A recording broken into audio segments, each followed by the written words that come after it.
L'épisode débute dans une atmosphère extrêmement tendue. La femme de l'avocat, terrorisée, refuse catégoriquement de suivre l'homme d'Ibrahim. Convaincue que sa vie est en danger, elle panique et perd totalement le contrôle. Mais soudain, Oulia intervient avec calme et ordonne à l'homme de les laisser. Comprenant immédiatement la détresse de la jeune femme, elle lui offre bien plus qu'un simple refuge, un véritable espoir. Avec beaucoup d'émotion, elle lui confie qu'elle connaît elle aussi le poids d'une vie dont il semble impossible de s'échapper. Pourtant, elle refuse de laisser cette jeune fille subir le même destin. Elle lui promet de préparer des papiers, de l'argent et tout ce qu'il faut pour lui permettre de quitter le pays et de recommencer une nouvelle vie. En échange, elle lui demande une seule chose, garder le silence sur tout ce qui vient de se passer. La jeune femme, encore bouleversée, accepte avec gratitude. Cette promesse sera-t-elle suffisante pour la protéger? Peu de temps après, Oulia retrouve Ibrahim et lui demande de laisser la jeune femme partir. Que prépare encore Oulia? Est-elle vraiment sincère? Pendant ce temps, Tolga et Leïla arrivent à la maison au même moment. Tolga dit à sa femme qu'il voulait s'excuser pour l'autre jour. Après ces excuses, il devient évident la séparation est sur le point de se concrétiser. Leïla ne dit rien mais sort les papiers de divorce qu'elle lui tend. Puis s'en va. Pendant ce temps, un drame éclate au sein de la famille d'Aslan. Des cris résonnent dans la maison lorsqu'on découvre que Ceylan ne répond plus derrière une porte verrouillée. L'inquiétude monte de seconde en seconde. Yagmur tente désespérément de la faire réagir, mais le silence devient de plus en plus angoissant. Yagmur prévient les autres. Ensemble, ils courent vers l'extérieur pour trouver une solution. Contre toute attente, ils sont contraints de briser la vitre pour pénétrer dans la chambre. La scène qui suit glace le sang. Ceylan est retrouvée inconsciente. Tous se précipitent pour lui porter secours tandis que la panique envahit la maison. Les proches comprennent rapidement qu'elle aurait avalé des comprimés. Sans attendre, Aslan est informé de l'urgence et se précipite vers son domicile, le cœur rempli d'angoisse. Mais ce n'est pas tout. Alors que Ceylan reprend difficilement connaissance après avoir été secouru, une violente dispute éclate. Ulia accuse immédiatement Yagmur d'être responsable du malheur qui frappe leur famille. Nissé, surprise, demande pourquoi Yagmur est accusé. Ulia lui dit que le passé de Yagmur continue de mettre tout le monde en danger et explique même pourquoi d'importantes mesures de sécurité ont été prises. Leurs partenaires plus fidèles sont devenus leur ennemi à cause de Yagmur. Ces accusations provoquent l'indignation de plusieurs membres de la famille qui tentent de calmer la situation avant qu'elle n'explose complètement. Quelques instants plus tard, Aslan décide de faire sortir tout le monde afin de découvrir la vérité. Resté seul avec sa sœur, il lui demande avec douceur qui lui a fourni ces mystérieuses pilules. D'abord hésitante, Ceylan finit par avouer qu'elle les a prises de son plein gré, affirmant qu'elle voulait simplement apaiser son esprit. Puis une révélation inattendue bouleverse Aslan lorsqu'elle laisse entendre que c'est Attila qui lui a fourni les pilules. Qui se cache réellement derrière cette histoire? Rongé par la colère, Aslan repense à ses paroles avait dites à Attila, en disant qu'il lutte contre ses propres démons et refuse de suivre les traces de son père, un homme réputé pour sa violence. Il avait prévenu cependant que s'il continuait à le pousser dans ses retranchements, il pourrait perdre tout contrôle. Cette menace annonce-t-elle une nouvelle tragédie? Ensuite Aslan retrouve sa grand-mère qui la confond avec son père Youssouf. Les retrouvailles sont remplies de larmes, de tendresse et de promesses. Aslan lui assure qu'il ne l'abandonnera plus jamais, mais il doit d'abord accomplir une dernière mission avant de revenir définitivement auprès d'elle. Pendant ce temps, un nouvel élément tombe entre les mains d'Ilyas. Une photo de la mystérieuse jeune femme recherchée lui est enfin remise. La surprise est immense lorsqu'il découvre qu'il s'agit en réalité de Yagmur, la belle-sœur d'Aslan. Cette révélation attire aussitôt son attention, mais une autre priorité l'obsède. Il exige de voir une vidéo qui pourrait contenir des informations décisives.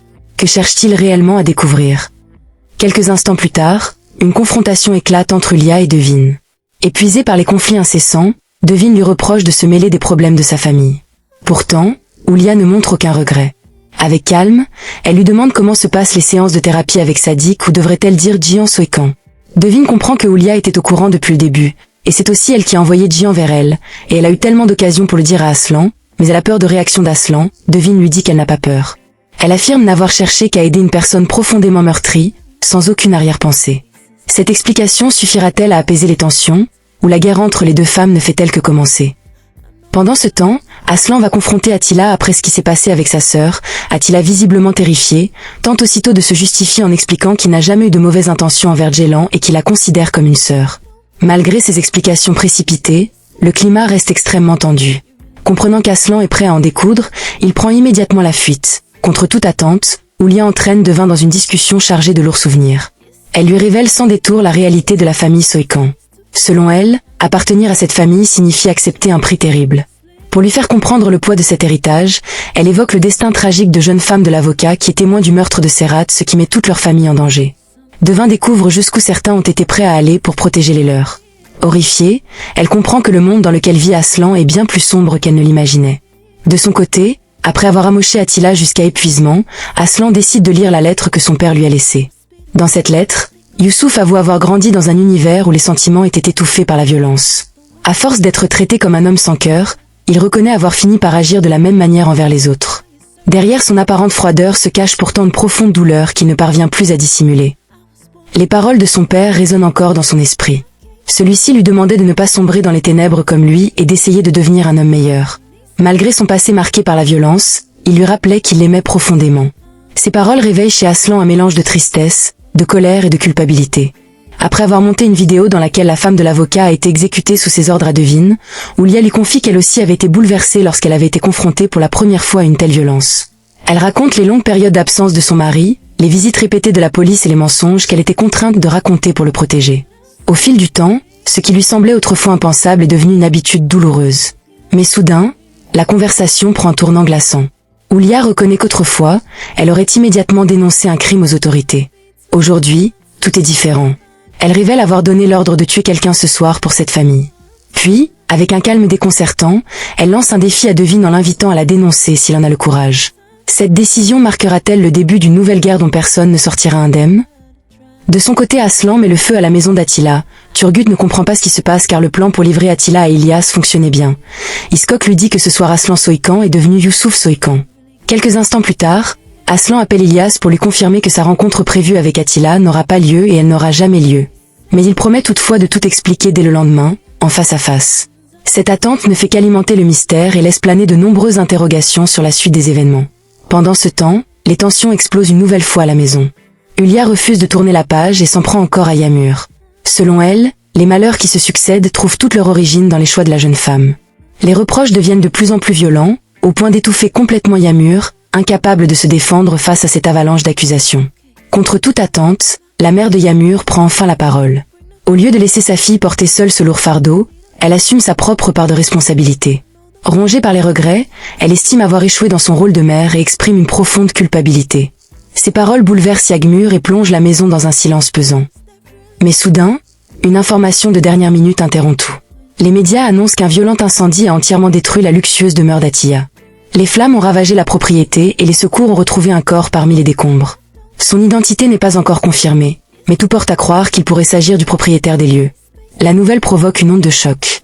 Quelques instants plus tard, l'émotion laisse place à un profond malaise. Les conséquences de cette tragédie commencent à peser sur tous ceux qui sont liés à cette affaire. Chacun réalise que les événements ont désormais franchi un point de non-retour. Pendant ce temps, Aslan se retrouve seul face à Devin. Épuisé moralement, il laisse enfin tomber le masque qu'il porte depuis si longtemps. Avec une immense douleur, il reconnaît qu'il n'a pas réussi à tenir les promesses qu'il lui avait faites.